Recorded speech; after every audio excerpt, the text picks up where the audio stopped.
So hi everyone, my name is Jennifer Downs. I manage direct marketing at Lenovo. And what that means for us is that my team manages or builds the strategies and the plans to manage the relationship with our customers and our prospects. So with that, the two major goals that we really have are to grow the list as well as to drive customer engagement throughout the customer journey. And so for us, to put it in the context of this discussion, the preference management is really considered to be a critical tool in helping us understand the consumer and their expectations in terms of how they want to maintain a relationship with Lenovo. Hello, D'Angelo Tyler, Director of Online Marketing at Thomson Reuters. That includes email, social, mobile, in-product marketing. My team actually is neither a channel nor a segment, but we support those individuals. So all of our customers are internal, and our responsibilities are the management of the asset, which is the email, and that includes the preference center, which we use Possible Now, and actually the ESP, of which we use Responses. So we're kind of a one-stop shop for our company. Greetings from Madison, Wisconsin. My name is Tim Ropel with American Family Insurance, where we like to say, your dream is out there, go get it, we'll protect it. As the guy who manages marketing preferences and marketing compliance for AmFam, I like to say, your preferences are out there, go manage them, and we'll honor them. Okay, great. Fantastic. You can tell, I love it when you have marketing people on the stage. They can help you through this, right? So I'm going to start off. So my first question is, so what drives the decision? So preference management is something that's sort of come on the scene in the past 18 months. It's this new term. What does it mean? How does it work? What does it mean? So as your organization considered a preference management solution, what were some of the drivers in that decision? Why did you decide you needed one? That type of thing. Sure. So there were actually several drivers for us, but I'll just hit upon, I think, the top 3 or 4, I guess. So the first one was really, thinking back to our goals, we really wanted to grow the list. And so we thought if we came up with a user-friendly way to get people to tell us about themselves, that we would perhaps get people interested for signing up for emails for Lenovo. So really it was just a practical goal if we just need to grow this list. And so the second driver became, as Lenovo is driving to be more of a customer-centric organization, the focus becomes more about customer engagement. And so, what sort of information do we need to know about our customers and our prospects that helps us drive a meaningful conversation? And so the focus was making sure that we understand what sort of information we need to have that we can then build into our campaigns. For us, we have several goals, one of which is revenue. So if you ask a sales guy, he'll tell you, I just want to grow the customer base. I'm just looking for customers today. From a marketing standpoint, my goal is really to create a customer for life. So how do I create a customer, get them into our cadence, and have them, provide them with content that they can find useful throughout the life cycle of their journey. So even after they buy, what sort of messaging or content that I can provide them to keep them engaged with the brand until the next time they're ready to buy another PC or another tablet. What that requires for us is really a shift from the way we've traditionally done our marketing, which is to really throw out more promotionally driven messaging, to driving to content that is going to really speak to them, who they are and where they are in their journey. So, those are, I think, 2 of the key drivers that we had. I think the other thing that we had to consider as we went through the preference management discussion was the multi-channel piece. So as we look to really develop this life cycle strategy, what are some of the different ways that consumers want to engage with our brand? It's not just about email, it's not just about social. They actually are connecting with us across a stream of channels, and so we need to build that into the solution as well. And I think, from a functional standpoint, those are the areas that were really the drivers for us. Just to note, I think from a systems perspective, the other thing that we were looking for was something that was a SaaS-based solution that was configurable, something that we could scale. Today, we have a highly customized tool that it works, but sometimes it doesn't work. And so it's not very easy to change. It doesn't really meet the business changes, the business demands as those change. It also didn't allow us to account for differences amongst the countries. So we do have a global solution, and some countries wanted to have different questions asked, or maybe they want to pose it in a different way.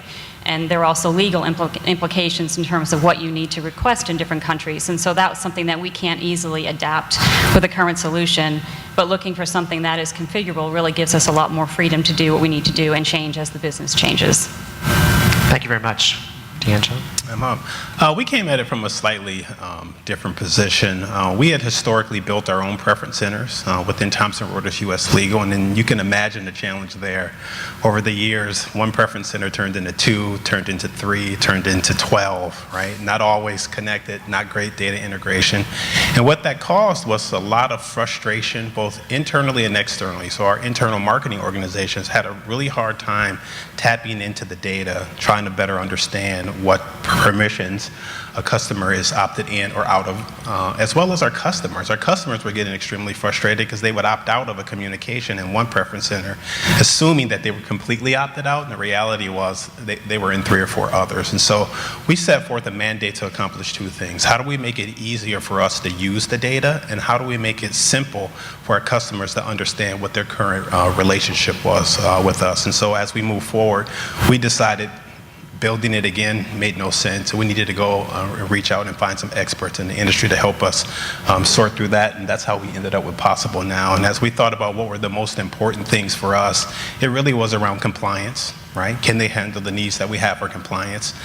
Data integration. Can I take these 12 preference centers, merge them into one, and create simplicity? I know we've talked about simplicity a lot today, but that's really, that was probably one of the hardest things that I had to do in this process, is really push back on people and say, you know what, we're going to do the best, we're going to do what's in the best interest of our customers, and we're going to really make this simple for them to understand. And by doing so, you'll actually be able to use it a little better as well. So, Great. And Tim? So what were the drivers? Like Jan, you mentioned the sales force. Well, if this were 10 years ago, I think the 3 drivers would have been sell, sell, sell. So if you're going to come up with a preference center, it has to have that focus. Well, that was then. This is now. We've evolved. We've taken a much greater customer focus than ever before, as I'm sure all of you have done. And so now we take the perspectives, and there's the customer perspective and then the company perspective.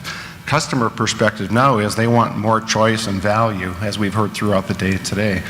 From the company perspective, we want to provide things that are customer satisfiers, meet that customer need. So if you have a customer who says, I want everything, we want to try to accomplish that goal. At the same time, we have customers who say, I don't use computers, I still like paper. So how do you serve both of those? Along the way, the company perspective has evolved, but one thing, cost containment is still a big part of the company's perspective. And so I brought along my visual aid, which we'll talk about later, but how to reduce costs. So those were the drivers for us, the customer perspective, meeting the customer desire, but also looking at ways that we could reduce costs. Okay, great. And so I'm going to start the next question. I'm going to start with D'Angelo, and then we'll come back around. So the next question is, what were the greatest challenges? So different companies have different challenges when working to centralize enterprise solutions, like data like this, preferences, those types of things. What were the biggest, or are the biggest challenges for your team? our biggest challenge was consolidation, right? So we had what I coined organized chaos, right? When we looked underneath the covers, it was a mess. It was working, but it was a mess, right? 11 or 12 preference centers. We had over 40 permissions. There was a lot of crossover. And so it took a tremendous amount of effort to get all the stakeholders involved to just come to common agreement about how we're going to move forward, with the idea being simplicity. And it's really hard for marketers to be simple, right? And so we spent a lot of time forcing people to come to a single decision about how we're going to move forward. Once we accomplished that, the rest of it was really easy, to be honest. So upfront work was... A lot of upfront work. Right? We came to the table with some very refined specifications about exactly how we wanted to build a preference center, right? And we weren't working upstream while we were actually working on the project. Yeah. Great. Tim? Challenges? How much time do you have? We only have 34 minutes. I won't ask you if it was easy, since... Sorry. What I would say is, if I didn't have time to text in my answer to the question that came up, but getting buy-in from people across our various divisions. So when you have a customer who says, I want everything, insurance companies today, while we say we sell policies, really we're supplying a promise. If something goes haywire, we'll be there for you along the way. So how do we meet that customer desire to get everything when you've got policy documents, billing accounts, claims material, and oh, by the way, all the marketing material out there? We can't do it all at once. So a big challenge was and continues to be, not everyone is ready to get on the bus at the same time. And so that's challenge number one. Number two goes hand in hand with that. Be patient. Do what you can now, which which we've achieved, and be ready for that opportunity when those other divisions are ready to bring more materials online. Yeah, and I think that's an important point. Preference, we've talked a lot about kind of marketing and engaging the customer through maybe the sales funnel, but it's afterwards too. Right. So how do I service this customer, keep them in, what's the account information they want, where do they want to receive it? Right. So, Jennifer? Sure. So I have to say that I think one of the biggest challenges that we face really stems from the way our company is organized. And so we are very complex, organizations. It's a very matrix organization, I guess is the best way to put it. And so while my team has responsibility for developing the global preference management solution, I have various stakeholders that I have to answer to. And so trying to take all of their inputs and consolidate that into one preference center that's going to work for everyone without asking them to make too many concessions is really a challenge. And part of this was really an educational journey in helping people understand what preference management really is and how they should look at that. They all have their own, the marketing teams, we have various segments, so let me just step back a second and tell you that we market from consumers, from SMBs, all the way up to enterprise, and then subsegments within that. And each of those teams has their own marketing team, and that's different for each country. So when you think about, a global company and all those different segments and all the different groups that I have to work with, that was really, it's like trying to herd cats and trying to figure out, get everybody on the same page in terms of what the ultimate goal here is. And so I think that, trying to get them to understand that we shouldn't just focus on what are the questions that we want to ask the consumer, but what do we think is the information that the consumer would want to tell us that's going to allow us to help them and make a better experience for them. And I think that's the thing that we still, even though we've gone through much of the deployment, we're still in early phases. We sort of worked out what our wireframe is going to look like and what our preference center, what sort of questions we're going to include. I'm not sure that we've really reached the point at which we can say that we're comfortable with what we're putting in preference center, because I really don't know that what I think is important is what the consumer would consider to be important. So I think one of the things that I would just ask anyone to keep in mind as they go through this journey is really think about it in terms of the consumer. And if you were the consumer, what information would you think is reasonable to provide, and do you see a purpose for providing this information to the brand? Yeah, and I think that backs up what you were talking about, opting out and thinking you've opted out of everything, but you may have only opted out of certain things. And so we've talked a little bit about kind of communications that people would receive. There's another side to this. So there's another side. If you were in this room, we talked a little bit about compliance. So can you touch on how compliance interacts with preference centers for your organizations? Is it important? How is it important? Those types of things. For us, it was extremely important. As you guys probably know, we have a sea of lawyers working at Thomson Reuters, and I get a call once a week from my privacy officer, sometimes about things I can control, about email, and sometimes things I've never heard of. At any rate, they make it very clear to us what the CAN-SPAM laws are and what we're being held responsible for, and also very clear that we are not to be sued. Right? So that's my mandate, right? And the only way to really manage that is to have really good tools and systems. People can't do that. We're pushing data back and forth every day, and so that was extremely important for us to feel very comfortable and secure about the solution we put in place, and understand very clearly how it was going to help manage and make sure that we were being compliant. Every time we send an email out the door, we're taking the customer to a place where it's very simple for them to understand how to state their intent, and then how we manage the data, right? When we get a new email address, how do we process those things? And so that was part of a lot of the upfront work as well. So as we were documenting and diagramming out how we were going to build our new preference center, compliance was a very important part of our strategic guidance. So. Yeah, and we met with you guys about a month ago, and one of the things that you guys said was, it's great we can collect all this information on our customers. It's also scary we can collect all this information. There's a responsibility in that collection. So, Tim, do you on the compliance? On the compliance standpoint, we've been partners with Possible now going on 10 years, I'm sure. And like a lot of you, we did all the do nots. Do not mail, do not call, do not email, do not survey along the way. And so our email systems evolved in that way, where we had the so-called atomic opt-out, as our friends at Intuit have coined. The one place to unsubscribe from everything. She's somewhere in the room. Is Wendy Greenberg out there? She's somewhere in the room, so our emailologist. So the atomic opt-out, unsubscribe. Well, we have newsletters across our various lines. So we may have a commercial lines farm ranch newsletter, a more personal or consumer-oriented newsletter. So we didn't want our customers made be mixed across those lines. So we didn't want to have one opt-out across all of them. So we took the opportunity to create a preference center that allowed people to opt down. And so that was the first hurdle for us to get over, is to put in a preference center that allowed that kind of granularity to it. So it allows us not only to honor the opt-outs to comply with CAN-SPAM Act, but give customers some choice to say, I want this one, but not that one or that one. Yeah. And I know in working with you, Jennifer, there's the B2B and the B2C side. And so if you opt out, sometimes on one side it's getting back and acquiring, right? Like picking that person back up, being able to know when you can send a new campaign to them. So it's kind of an opt-in conversation to some degree too. So. Right. Yeah, so the compliance piece for us was a bit of one of the other challenges, I guess, that we faced, is because on the one hand, we want to make sure that we understand all the global complexities associated with compliance. On the other hand, we also want to make sure that we're not doing anything that's going to be detrimental to our goal of growing the list. And so trying to find that right balance of what actually is what's legal, and then also what's accepted by our legal. And those are two very different things. I think in particular EMEA was one of the challenges that we continue to face, because EMEA doesn't necessarily accept CAN-SPAM or Safe Harbor. They sort of, at least in our company, we have our own legal requirements that we have to adhere to. And so even though I think I'm good and I'm following Safe Harbor and all of the compliance regulations, there always seems to be something new that pops up for the EMEA legal team. And so that's something that we have to constantly manage to, and they often change their requirements. And so every 6 months or so, I'll find myself getting a call asking to revisit the privacy statement, which may impact some of the systems that we have set up. I think the other piece that I think Eric is alluding to is, in our business, the way we allow customers to change their segment. So I may be a consumer, but I also may be an individual who's associated with a business.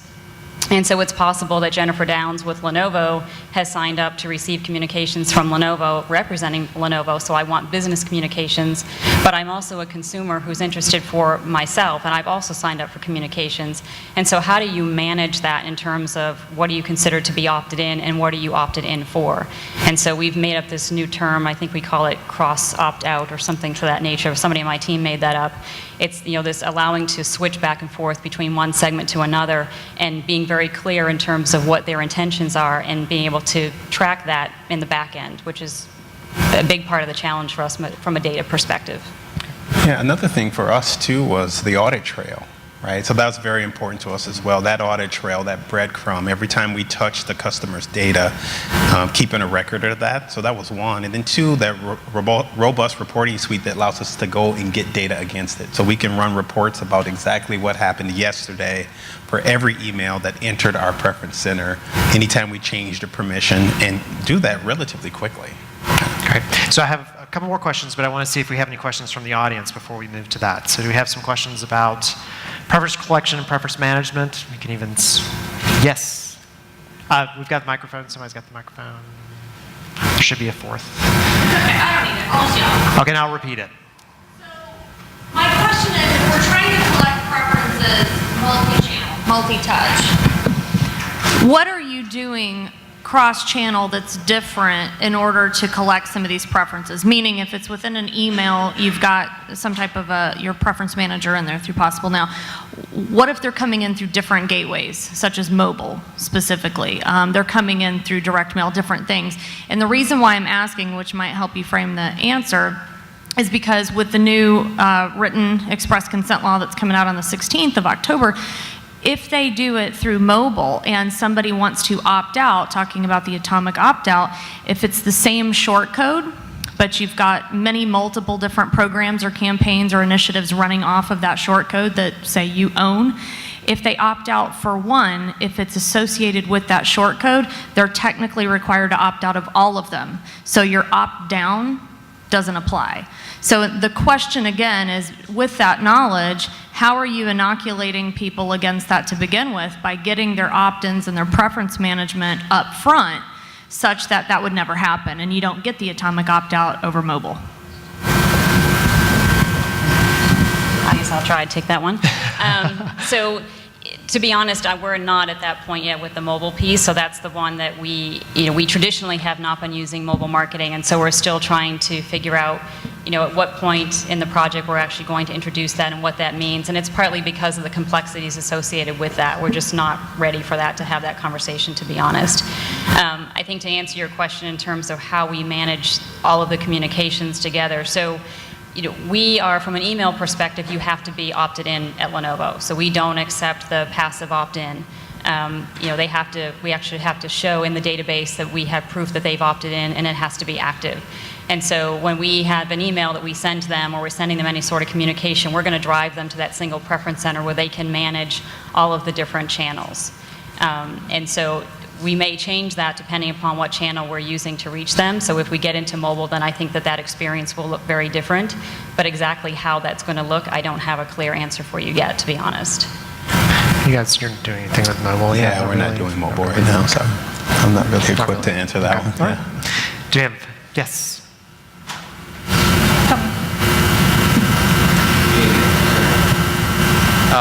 Just to comment on that last one, I think we actually encounter that, what we do mobily. I didn't see who asked that question, by the way. Yeah, the answer for us is that, well, you just don't have an atomic opt-out, the shortcode to start with in the opt-out. For us, it goes to a preference page. Well, federally, you get 2 clicks to go to CAN-SPAM compliant. So, 16th of October, that will apply to the new Windows 10 law. But if you opt out of that keyword, opting out of the entire shortcode, right? right.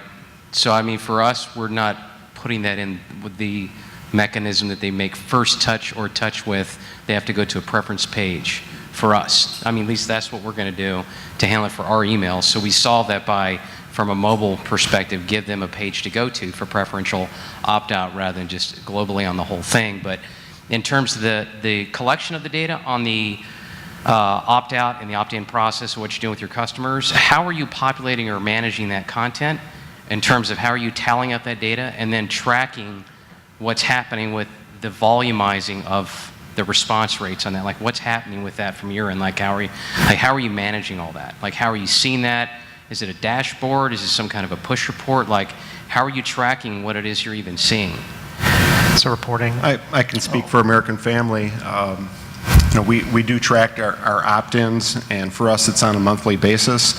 We allow people to opt in either through amfam.com or actually through their agents. We have an agent field force, and we ask the agents to obtain opt-ins by reading a short script, and then they add that email address into our operational system, which rolls through into our email system as a permission to email. So we do the typical thing. We run monthly reports that show us where we're at with our opt-ins.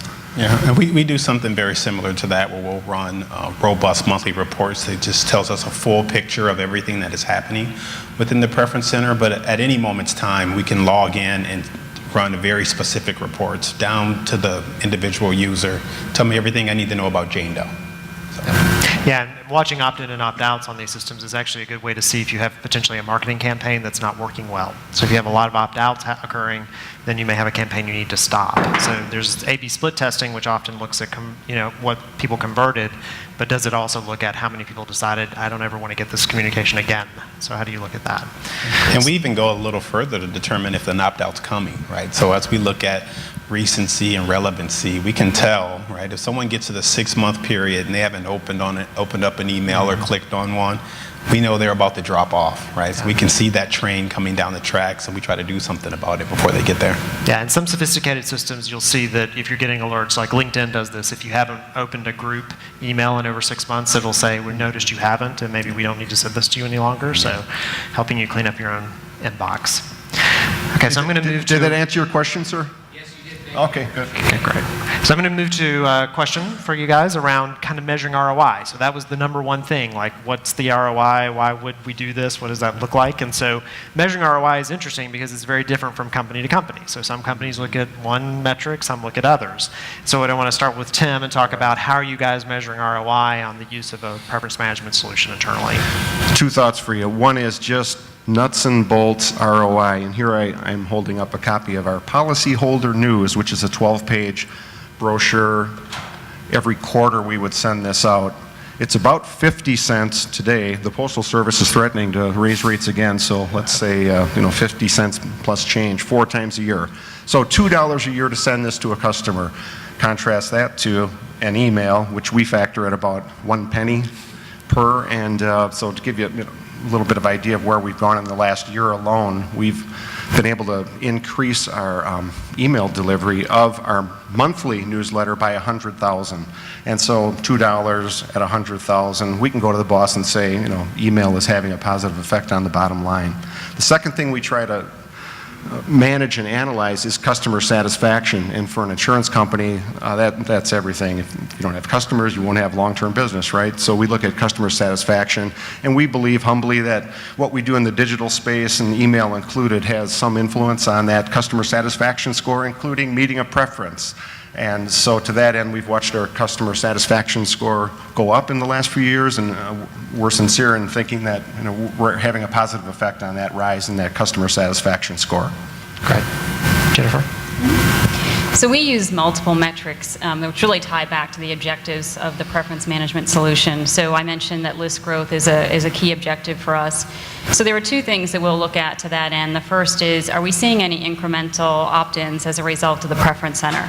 So it used to be that we would just have a simple sign-up container on our website. We collect your first name, last name, and your email, and you're done. And you know, we were doing okay with opt-ins, but organically speaking, it just wasn't working as well as we would like. And so the idea was to put in a preference center where we could ask people information about themselves. The thinking being that if we were giving them an opportunity to tell us what they wanted, that they were more likely to sign up. And so we look for those incremental opt-ins. The flip side of that is we're looking to see if we can avoid opt-outs. And you know, this is something that we can't manage today because of the existing solution, but with the Possible Now solution, we're implementing an opt-down. So it won't be a strict either you're in or you're out. You have the ability, if you're looking to opt out, to say, well, I just want to get, you know, different types of communications, and you can really pick and choose what you get. And hopefully the effort is that we prevent you from, you know, dropping out completely. And so that'll be one of the things, the other things that we look at to see if we're, you know, if the opt-out rate has decreased. From an engagement standpoint, we're looking at how we're engaging overall. So we constantly look at our engagement rates with our customer base and our overall consumer base, and just understand, you know, are they opening and clicking the emails? Are they responding to the different types of messaging that we're sending? And since we'll be using the segmentation and the preference selections that come from the management center, you know, we assume then if they're responding, then we're doing the right thing. And so that's something that we just kind of have to track over time and optimize. The fourth metric that we'll be looking for is the depth of the data that we collect. So, you know, our people, when they come in and fill out the preference center, are they completing it? Are they filling out all the information? Do they find it worthwhile? Also, are they coming back and updating their information? So understanding that consumers can flip back and forth throughout the customer journey, you know, their information about themselves and their needs change. So our data about them has to change. And if it doesn't, we become static. So, you know, are we seeing that they're actually coming back and they're seeing value in what they're getting from us, and they're looking to build that relationship, so they're giving us information? And I think that's the thing that's really going to be telling for us moving forward, and will really be indicative of whether or not we're hitting it with the preference center. Because what's really important is not what I think the customer needs to tell me to drive a relationship with them, but what the customer thinks is important. What does the customer want to tell me that's going to help me help him? For us, we tried to really simplify this part. When we pitched this to our marketing organizations, we boiled it down to two things: why we absolutely should do this, and what's going to happen if we don't. So we catered to their ego and said, we should absolutely do this. It'll make us more progressive, more innovative, right? It'll lengthen our runway of possibilities. If we don't do this, we can watch our list attrit, right? Those are our two measurements of ROI, right? We now do far more progressive campaigns, right? So by volume, by the, measured by the way that we touch our customers and how we're using our systems together. Possible Now, Responses, our data warehouse, right? We're in a better place than we were before. On the other side of the ROI, we measure opt-outs, we measure opt-ins, and we really spend a lot of time deep diving into engagement and understanding how our customers are engaging, right? That's stuff that marketers care about. We can bring that back to them and tell them a lot about our customers. So those are really the two ROIs. Less about money, because we absolutely had to do this, right? I mean, no was not an answer for us, so. Yeah. Can I share one that we would like to do? Yes. Now, if anyone out here has done what I'm about to say, stop me after, and maybe yourselves have some experience here. But here's where my thoughts go. We have Facebook pages, we have our own Twitter page and so forth. And so what I dream about is a customer engagement category or score, and try to identify those who are very active on our Facebook page or Twitter page, who are contributing comments and content and things that we could mine and pull together and deliver better products and services, to tie that with email engagement and any other engagement. So to sort of have that group of great customers out there that we may be able to call on and be on a customer advisory board, things like that.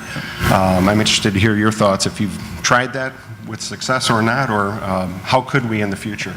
We are actually in the very same place, trying to figure out how to marry all of that rich social media data we have, Facebook, Twitter, blog, with the fact that we have some of these same customers already in our preference center and their email addresses, and trying to find systems and tools that join those two together. That's more challenging than it appears, and we just haven't quite found the right thing for us yet, but it is certainly on our radar. Maybe because a that topic makes you for really next year. powerful, right? I mean, once you know everywhere your customer goes, right, now you're really multi-channel. Right. Yeah, and the cool thing about this is it's a lens into some of that big data, because it's something the customer has provided, and then you can help it to unlock what the big data looks like. So do we have some other questions from the audience about engaging your customers, either through understanding their preferences or profile information? I always have. He's my plant, so. Yeah, I'm not here at plant. I do have a question, which is in terms of the process of managing the opt-outs and then seeing the results of it, and you're getting that.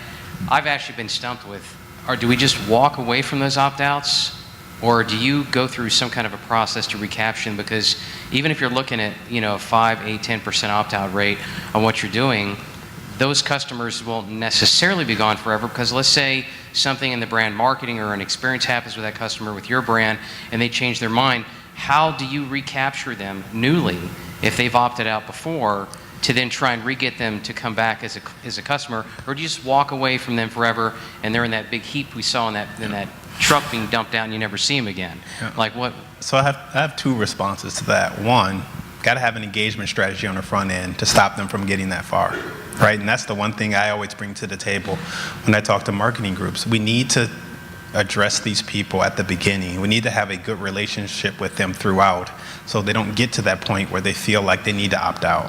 That's number one. Number two, once they opt out an email, you can't really send them another one. So the only way to recapture them is to figure out how to use some of your other channels, whether that be social or mobile, Or mail or phone. Or mail or phone, yeah.